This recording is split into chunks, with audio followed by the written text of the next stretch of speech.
Hello guys! So in this video we're going to cover a recent event that happened on my server, the first war, the Ashville Civil War to be specific.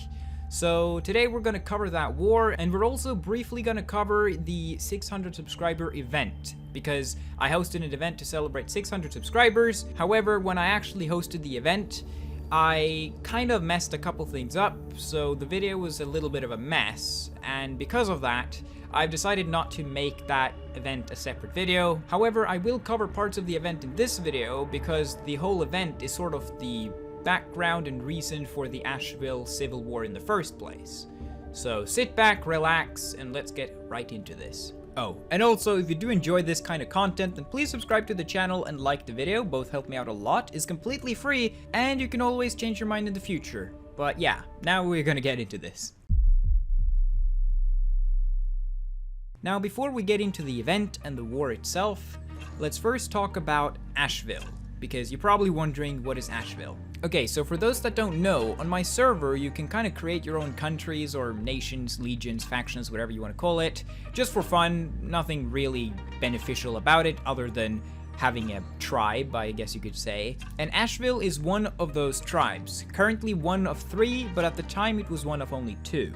This is roughly the borders that they claim, and at the time had 3 members. First we have Nuketown Gabe, or Nuke for short, who was the leader, Myth 77777, or just Myth for short, and finally Dream Carpet, or just Dream for short. Now, in addition to being allies in-game, these guys are actually friends IRL. So, how can a nation built on friendship fall into civil war? Well, for that, we have to look at the 600 subscriber event and the actions that follows. So let's do that. So the event took place on Saturday and 4 people showed up.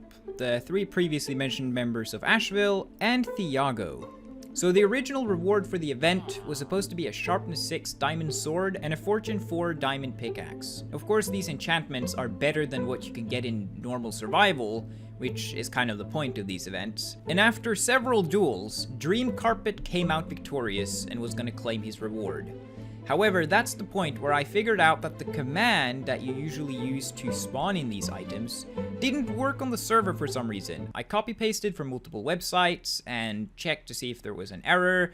I couldn't figure it out. So he couldn't get his reward because I had to basically download an enchanting plugin. So as a compromise then and there, we switched out the diamond pickaxe with a spawner instead. A creeper spawner to be specific. And it was this creeper spawner that would eventually split Ashville and cause a civil war.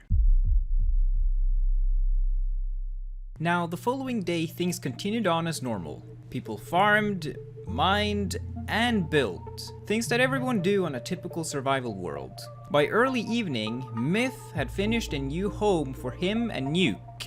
And when that was done, he logged off for the day. And soon after, I also headed off for the night, leaving Dream, Nuke, Panzassa, and another moderator alone on the server. And later that night, Nuke was asking for an admin in chat, explaining that Dream had set their house on fire. When asked why, Dream explained that Nuke had hidden his creeper spawner, and Nuke responded that he didn't want a terrorist to have access to a gunpowder farm. And after a little more discussion in chat, it seemed like no compromises could be made, and the war had officially begun. Nuke got his best stuff, diamond and netherite armor. Dream only had iron, but Dream had a different advantage. He had the high ground, and if it's anything I've learned from Obi-Wan, it's that the high ground is the good ground. Dream towered up, and Nuke tried to follow him. But then Dream was using wool to build and managed to accidentally set himself on fire. In a slight panic, he then jumped down, trying to reach the water. And although he didn't reach the water, he did manage to survive. This also made Nuke jump down to try and kill him. But before any fighting broke out, Dream towered back up into safety, and Nuke, having no blocks to tower with, went to get some from his house, giving Dream time to heal. When Nuke returned with blocks, he towered up to follow Dream, and they were finally having a show. Nope, wait, actually, never mind, he fell down. Nuke, with netherite and diamond armor, died from fall damage and fire. Then Dream jumped down to try and get some of the stuff, but Nuke returned to try and retrieve it, although before he managed to get his stuff back on, Dream killed him again. But after this, instead of continuing to get the netherite stuff, Dream decided that it was a better idea to go back up on the wood platform and tower up into safety again, giving Nuke the chance to get his stuff back. And when getting the stuff, he returned to his house. And when Dream saw this, he jumped down from his tower again, and then did this. He jumped down to the bottom of the lava, set himself on fire, used an ender pearl, and then he died. I'm not quite sure what the strategy was here, but Nuke now had the advantage. When Dream returned for his stuff, Nuke chased him around a little bit, forcing Dream to flee the country, ending the first phase of the war. As Dream was out, Nuke went to Dream's house to clear out some business, and Panzassa decided to follow him. And this is when we realize something a little bit disturbing. That's right, Dream was a Nazi apparently, as he had built a swastika carpet in his house. Obviously something that's not allowed because it's offensive for some people. However, at the time, I never really considered that people would build stuff like this, so I hadn't actually written in the rules that building swastikas wasn't allowed. I'd only specified that it wasn't allowed to be racist or offensive in the chat. So for now, Panzassa couldn't really do anything because it wasn't exactly a rule against it. So for now, Nuke removed the swastikas and the war continued. So the war continued on for quite some time, although most of it was over chat, and what they were chatting about was kind of private, so I'm not going to cover that in this video. But in terms of the Minecraft fight itself, during the talk around the swastikas, Dream made his way back to his house, and while Nuke was chatting, Dream approached him from behind and killed him with an iron pickaxe, giving Dream the good stuff.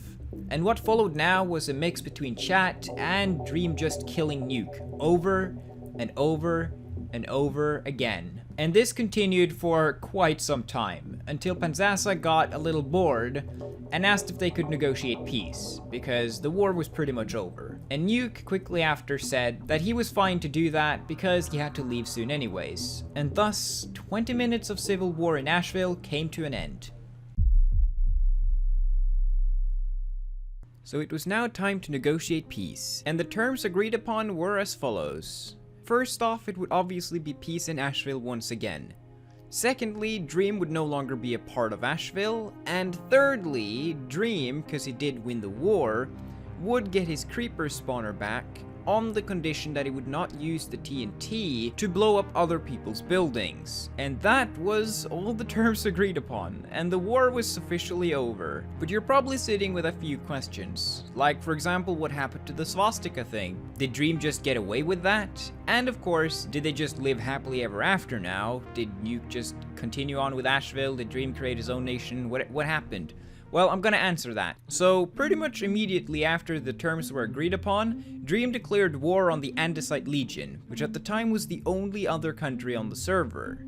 But he couldn't really do anything because the Andesite Legion members have to be online for him to actually fight a war against them. So for now he'd have to wait. But then, an interesting conversation between Panzassa and Dream happened, because Panzassa, after, being a regulator in the peace agreement, and potentially letting Dream get away quite cheap from doing some not good stuff, Panzassa wanted something in return, and asked Dream to pay Panzassa some in-game currency, because the server has its own currency system, which is all just completely free and commands. However, Dream thought that Panzassa was meaning real money, and the next few minutes was spent arguing about this. Panzassa tried to convince him that it was completely free, but Dream wasn't getting it, so though it kind of proved us as well as being a jerk, he was also a big idiot. And during this conversation, Dream was heading towards spawn. Now, eventually, Panzassa managed to finally put some sense in the guy, and managed to convince him that it was in fact completely free money that